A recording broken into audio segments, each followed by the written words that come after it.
ஒரு மனிதனிடம் நீங்கள் போய் அந்த பிரச்சனை சொல்லுவதை விட்டுவிட்டு நிறுத்திவிட்டு அப்படிப்பட்ட காரியங்களை நீங்கள் செய்யாதபடி தேவனிடத்தில் நீங்கள் முறையிடும் பொழுது, தேவனிடத்தில் நீங்கள் ஜெபிக்கும் பொழுது, விண்ணப்பிக்கும் பொழுது கர்த்தர் என்ன சொல்கிறார்?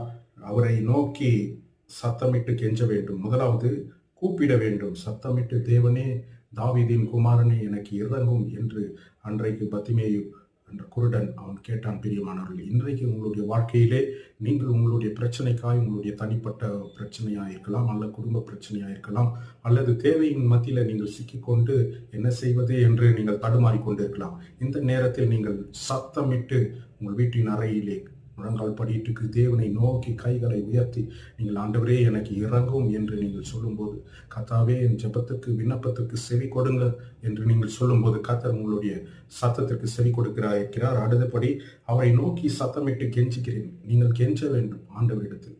அநேகர் சொல்லுவாங்க, அநேக